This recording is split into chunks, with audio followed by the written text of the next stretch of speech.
de la mi-journée à la une de l'actualité, les élections législatives de 2024. La direction générale des élections a procédé ce jeudi à l'instant même au tirage au sort pour déterminer l'ordre de passage des prétendants pour le dépôt des dossiers de candidature, une étape déterminante bien sûr pour la suite des événements.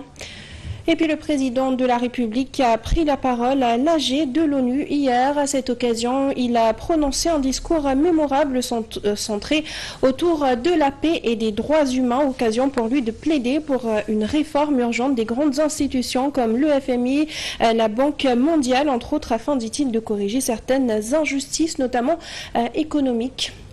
Voilà tout pour l'essentiel des titres. Le développement, c'est tout de suite.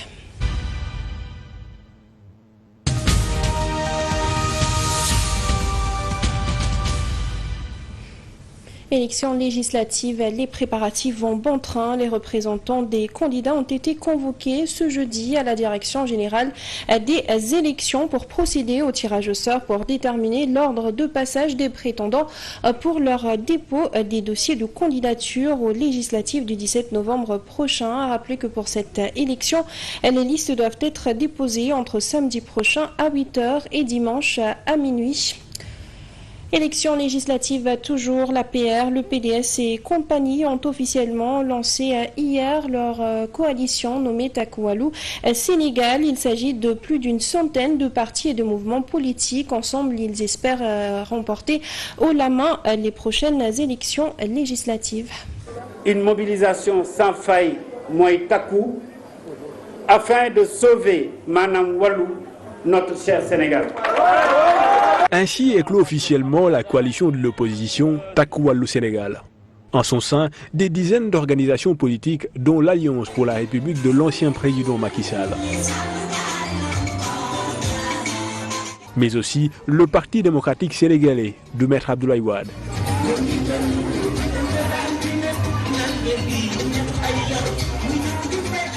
Ces leaders se donnent la main et veulent sceller une forte alliance en vue des élections législatives prochaines. Takualu Sénégal, pour aider à la préservation des acquis positifs engrangés pendant les gouvernances successives des présidents Abdoulaye Wade et Macky Sall au profit des Sénégalais ces 24 dernières années. Cependant, la coalition redoute et met en garde contre les germes de la division pouvant émaner du choix des candidats. Je crois savoir que les membres de cette coalition sont suffisamment matures pour dépasser demain les éventuels écueils qui nous parviendront. Là, je veux invoquer les investitures. La conférence des leaders va déjà au front en s'attaquant au régime du président Bassirou Diomaye Faye.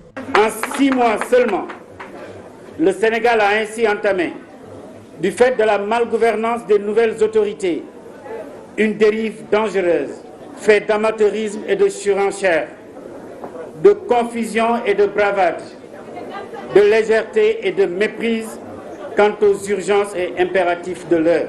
La coalition se positionne ainsi en chevalier pour la bataille législative. Elle compte rafler la mise en obtenant plus de la moitié des sièges à l'Assemblée nationale.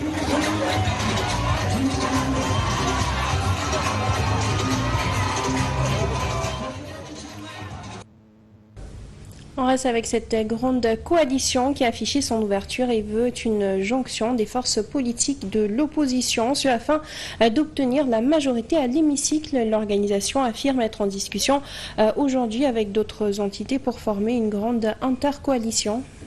Malgré le nombre de signatures très important, cette coalition reste ouverte à tout parti politique, à toute organisation politique, à tout mouvement politique ou même à d'autres forces vives de la nation, parce que l'essentiel, c'est d'avoir la victoire au soir du 17 novembre 2024. C'est une coalition aussi qui va aller à la rencontre des autres coalitions qui existent de l'opposition pour bâtir des intercoalitions à travers les 46 départements du Sénégal. Ce travail a été entamé, qui sera poursuivi. Gars yi bëgg nañoo tënk ci ay délai waaye nag am nañu capacité de dépassement et Inch'Allah, on va bâtir des intercoalitions gagnantes pour que l'opposition soit majoritaire le 17 novembre 2024. L'APR, toujours la section de Louga, intensifie sa mobilisation. À cet effet, Mamadou Diène Simbeng, chargé de mission du parti, a rassemblé les responsables locaux tout en dénonçant l'absence de certains maires. Amadou Mbéry Silla, coordonnateur de l'APR à Louga, met en garde contre les divisions internes qui menacent de fragiliser le parti à l'approche du scrutin. Nous allons également noter l'absence, effectivement, de certains maires du département. Mais je rentre satisfait parce que j'ai eu dans cette salle des hommes et des femmes, sous la conduite du président Silla, qui continuent à s'engager et qui nous ont revigorés et qui nous ont redonné espoir que ici dans le département de Louga, après le choix qui sera opéré par la direction du parti et son président, le président Macky Sall, que nous avons encore une base très solide, très engagée, qui va mener le combat ici dans le département de Louga. Et ces élections ont justement fait l'objet d'une conférence publique du Comité sénégalais des droits de l'homme. Hier, le thème a été « Élections et droits de l'homme, rôle des institutions nationales des droits de l'homme et des organisations de la société civile ». L'occasion a été pour le professeur Amsatou Sow Sidibé d'appeler les acteurs politiques à respecter les lois et règlements pour une meilleure préservation des droits de l'homme en cette période électorale.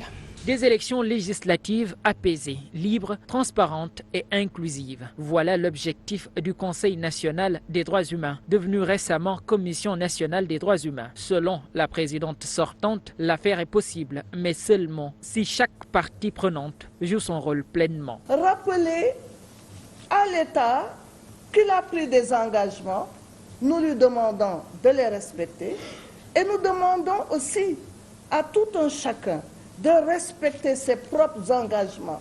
Ces engagements sont posés par les lois et les règlements. Nous demandons aux partis politiques de connaître ces règles, de les appliquer. Nous demandons à tout le monde de refuser la violence. Au regard des contestations déjà mises en avant par l'opposition, son prédécesseur à la tête de l'institution recommande un dialogue sincère. Il faut que l'État soit ouvert au dialogue.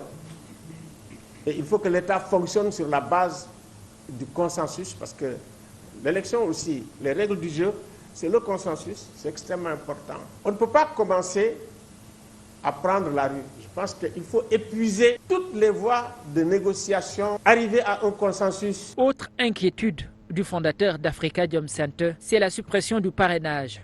Aujourd'hui, si nous avons une saturation ou une inflation de candidatures, ça peut se gérer avec le bulletin unique parce que c'est beaucoup plus économique. Dans tout l'espace CEDEAO, les gens utilisent le bulletin unique. Il n'y a que le Sénégal. Alioune Tine invite aussi les autorités à s'inspirer des échéances précédentes qui ont été une réussite en termes d'organisation pour préserver la belle réputation du Sénégal en termes de démocratie. Les droits humains, toujours un point focal du discours du président Bassirou Diomaye Faye hier lors de son discours à New York pour le compte de la 79e session de l'AG de l'ONU. Dans un contexte de tension dans le monde, il a plaidé pour le respect de la dignité humaine. Sa réaction. Le monde doit se regarder en face, sans complaisance. Les valeurs que nous avons juré de défendre sont piétinées dans plusieurs régions du globe. Que l'on soit à Gaza, à Tel Aviv, à Dakar ou ailleurs, chaque être humain est porteur de cette égale dignité, une dignité qui transcende les frontières, les cultures et les appartenances religieuses. C'est notre devoir à tous de veiller à ce que cette dignité soit protégée et respectée pour chaque être humain sans exception. Ce devoir est l'essence même des Nations Unies. Pourtant, nous constatons chaque jour que le droit international, ciment de la paix mondiale, est souvent violé. Des résolutions adoptées par cette Assemblée sont ignorées. En tolérant ces violences répétées, nous foulons aux pieds les principes de la Charte des Nations Unies et sapons les fondements même de cette maison de la paix. Sur ce séjour du président Bassirou Diomaye Faye à l'occasion de la 79e session de l'AG de l'ONU, le chef de l'État a pris la parole hier. Il s'est servi de cette tribune pour adresser un message à la communauté internationale sur plusieurs questions, notamment le conflit israélo-palestinien, les conflits qui se propagent également dans le Sahel, entre autres. À l'ONU, devant l'assistance des Nations Unies, le président Bassirou Diomaye Faye a souligné l'impératif de renforcer la paix et la sécurité en Afrique, plus précisément dans le Sahel. Nous ne voulons plus fermer les yeux sur la tragédie qui se déroule dans le Sahel. Des groupes terroristes sèment la terreur, pillent, tuent les populations civiles innocentes. Cette région, autrefois stable, est désormais en proie à une violence quotidienne, tandis que les Nations Unies, particulièrement le Conseil de sécurité, reste trop souvent inerte. De même, nous ne pouvons pas accepter que le Sahel devienne le théâtre de rivalités de puissances étrangères. Il a aussi réitéré l'engagement du Sénégal à soutenir la Palestine et invite les Nations Unies à jouer la médiation dans le Moyen-Orient. J'exprime à nouveau la préoccupation du Sénégal face à la situation tragique qui perdure en Palestine. Des générations entières y ont grandi sous l'ombre de l'oppression, privées de leur droit fondamental à un État viable. Le Sénégal, en tant que président du Comité pour l'exercice des droits inaliénables du peuple palestinien, appelle à un cessez-le-feu immédiat et durable, et que les Nations Unies jouent pleinement leur rôle de médiateur et de garant de la paix. Le chef de l'État déclare devant l'auditoire de l'ONU que l'injustice économique doit cesser, car elle appauvrit l'Afrique. Il est temps de corriger les injustices économiques qui freinent le développement de nombreux pays du Sud. Le commerce illégal, l'évasion fiscale, les flux financiers illicites et les congés fiscaux abusifs ruinent les pays en développement, notamment en Afrique. Pour terminer, le président de la République estime que le continent africain doit avoir une place plus importante dans les instances de décision. Je remercie le président. On reste avec le chef de l'État et cette interview accordée au quotidien New York Times. Dans cet entretien, le président de la République a rappelé ses priorités pour le Sénégal. Il a également plaidé en faveur des pays africains. Une synthèse de Pabandagay. Il s'agit d'un entretien accordé par le président de la République Bassirou Diomaye Faye au journal New York Times le week-end dernier. Une interview durant laquelle le chef de l'État est largement revenu sur son élection historique et les défis à relever. Parmi ceux-ci, la question de l'immigration irrégulière que le président Diomaye entend bien résoudre. Nous devons donner des solutions à nos jeunes afin qu'ils ne soient pas plongés dans un désespoir permanent qui encouragerait davantage les candidats à l'immigration. Pour cela, le président mise d'abord sur la formation. Ce qui est important, c'est que les jeunes aient des qualifications de sorte à avoir un métier ou s'ils choisissent de migrer légalement, qu'ils puissent être employables dans le pays où ils ont choisi d'aller. Le président de la République a également fait un plaidoyer en faveur de l'Afrique. Pour lui, il faut impérativement l'avènement d'un nouvel ordre mondial qui donnerait plus de poids au continent noir. Afin de concrétiser cette idée, une condition s'impose selon le chef de l'État. Que les Nations Unies changent de configuration afin de refléter l'évolution démographique mondiale et qu'il y ait une égalité entre les peuples. Abordant la question des sièges de l'Afrique aux Nations Unies avec droit de veto, le président Bassirou Diomaye Faye pense qu'une croissance démographique devrait aider à déterminer qui détient le pouvoir au sein des Nations Unies et que d'ici à 2050, la population de l'Afrique sera probablement près de 2,5 milliards. Représentant environ une personne sur 4 sur la planète. Le journal d'Outre-Atlantique revient ainsi sur l'élection historique du président Bassirou Diomaye Faye, qu'il considère comme le plus jeune dirigeant élu sur le continent. Son accession à la magistrature suprême, souligne le New York Times, est un nouveau départ et une rupture dans la marche du continent noir. À Dakar, pendant ce temps, le point de presse du gouvernement se tiendra aujourd'hui à 16h. Ce sera une occasion pour le gouvernement de partager les résultats de ses travaux en vue de dresser un état des lieux de la situation du pays. Le communiqué annonce également que cette rencontre sera l'occasion de présenter aux Sénégalais les conclusions de ce travail, les altérations identifiées ainsi que les mesures de mitigation de cette situation héritée. Par ailleurs, ce point de presse servira donc de prélude au lancement officiel le lundi 7 octobre prochain du référentiel Sénégal 2050, agenda national de transformation, un plan stratégique d'opérationnalisation du programme du président Bassirou Diomaye Faye destiné à transformer durablement l'économie sénégalaise et à bâtir un Sénégal souverain, juste et prospère. Et pour terminer, le Sénégal qui commémore ce jeudi 26 septembre le 22e anniversaire du naufrage du Joola. Le Joola est une affaire de justice et le thème choisi cette année pour cette commémoration. Les familles des victimes exigent l'application de la justice dans toute sa rigueur pour, disent-ils, punir les responsables de cette tragédie maritime. 22 ans déjà, les années passent, mais la douleur associée au souvenir du naufrage de Joola est encore vive dans le cœur de ceux qui ont perdu des parents proches et amis dans cette tragédie, le pire drame de l'histoire de la navigation civile. Le Sénégal se rappelle de cette nuit fatidique du 26 au 27 septembre 2002 où le Joola sombra au large de la Gambie à 40 km des côtes, emportant dans son chavirement 1863 âmes selon le bilan officiel. À l'origine de la tragédie, une addition de fautes. Pour reprendre la thèse du chef de l'État d'alors, Maître Abdoulaye Wade, le bateau était surchargé lors du naufrage, prévu pour 550 passagers.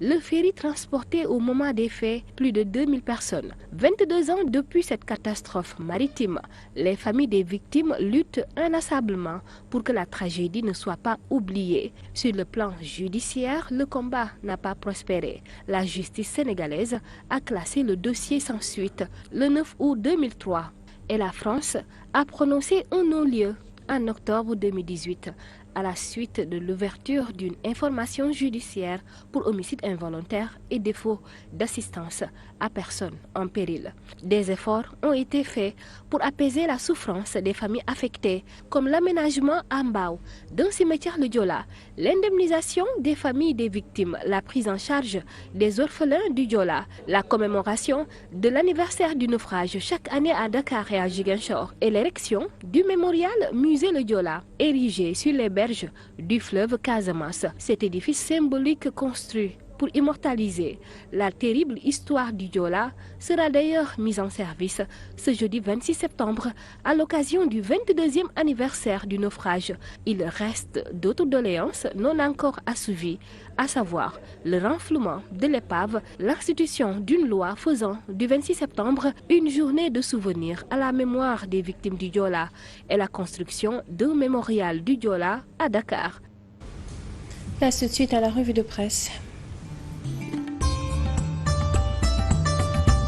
Bonjour. La presse du jour se fait l'écho du premier discours du chef de l'État sénégalais Bassirou Diomaye Faye à l'Assemblée générale de l'ONU. L'observateur révèle que le président Bassirou Diomaye Faye a appelé le monde à repenser les responsabilités collectives et à assurer que les principes fondamentaux des Nations Unies continuent de porter la promesse d'un monde plus juste et plus équitable. Un message puissant aux puissances sur la Palestine et le Sahel, note le quotidien Busby qui écrit « Le président de la République a fait une déclaration forte à la tribune des Nations Unies ce mercredi. Dans son blanc de paix, Bassirou Diomaye Faye a lancé un message urbi et orbi pour mettre l'humain au centre de l'agenda international. Il a surtout appelé à plus d'attention sur le terrorisme au Sahel, à plus d'action sur la question de la Palestine. L'AS rapporte que le chef de l'État a interpellé les Nations Unies sur les difficultés auxquelles le monde est confronté, notamment les conflits, les inégalités et la crise climatique, en les invitant à jouer pleinement leur rôle de médiateur et de garant de la paix, écrit écrit le quotidien L'As. Vox Populi fait remarquer que le chef de l'État sénégalais a dit ses 4 vérités à l'Assemblée de l'ONU.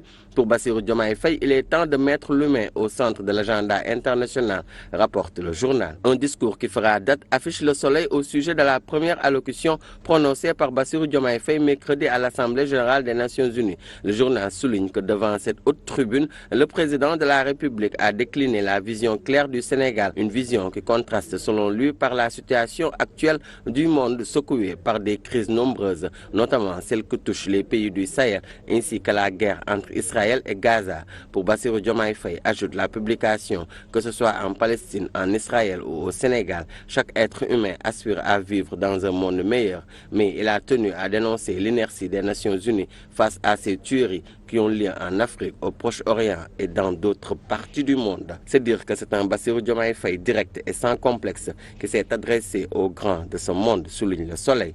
Les recours introduits par l'Alliance pour la transparence des élections ATEL pour faire annuler le décret portant convocation du corps électoral le 17 novembre sont aussi au menu des quotidiens ce jeudi. Busby Le Jour rapporte que l'Alliance pour la transparence des élections a saisi le Conseil constitutionnel de 2 recours et un autre à la Cour suprême. En outre, souligne la publication, une requête en procédure accélérée déposée à la Cour de justice de la CEDEAO est portée par Khalifa Sall et 8 autres responsables de l'ATEL pour violation de leurs droits civils et politiques et leurs droits de l'homme, notamment le protocole additionnel de la CEDEAO sur la bonne gouvernance, la Charte africaine des droits de l'homme et d'autres instruments juridiques internationaux et nationaux de protection des droits. Selon Sud Quotidien, les responsables de l'Alliance pour la transparence des élections ATEL, qui regroupe l'opposition, ont engagé la bataille contre l'État du Sénégal en vue de faire annuler le processus en cours pour les élections législatives. Certains quotidiens se souviennent du naufrage du bateau le Joola, 26 septembre 2002, 26 septembre 2024.